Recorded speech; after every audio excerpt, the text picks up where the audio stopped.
Hello guys, you are welcome back to today's cryptocurrency video, and today we would be looking at yearn.finance, and I would be showing you some very interesting charts which we have. Right, so sit back, relax, and enjoy the video. Right, remember it's the altcoin doctor here, bringing you the latest analysis, price predictions, and trades on your favorite coin. So if you like the channel, please do not forget to click on the like button, click on the subscribe button, and without further ado, let us move to the chart, right? So we are on the chart even for YFI, even for versus the USD dollars. We are on the daily time frame, and one of the things we could see, right, is that I have these moving averages, and I would be explaining to you what they do. So this yellow is what we call the 200 EMA, which means the 200 exponential moving average.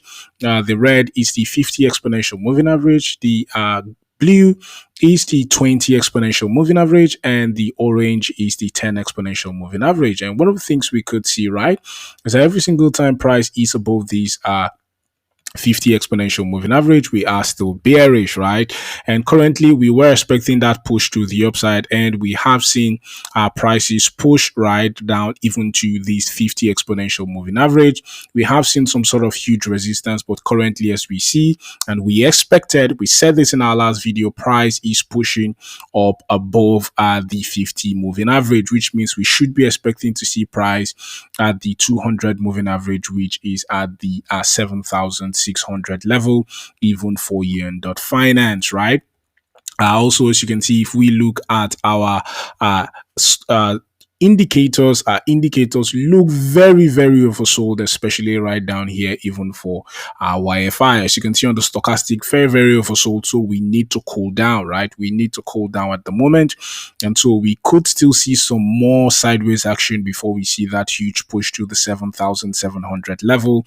As you can see, we are very overbought on a lot of indicators, right?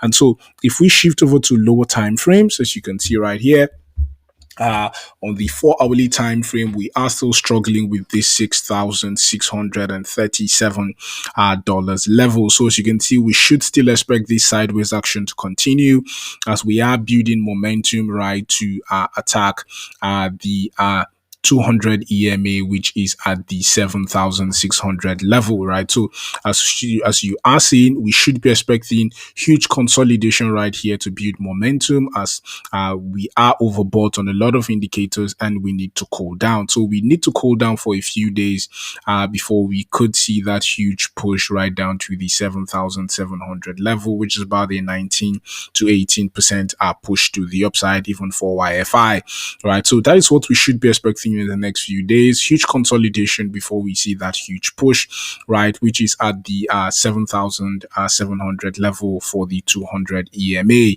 So that's the analysis for today. If you like the channel, please do not forget to click on the like button, click on the subscribe button. Thank you for watching, and have a blessed day.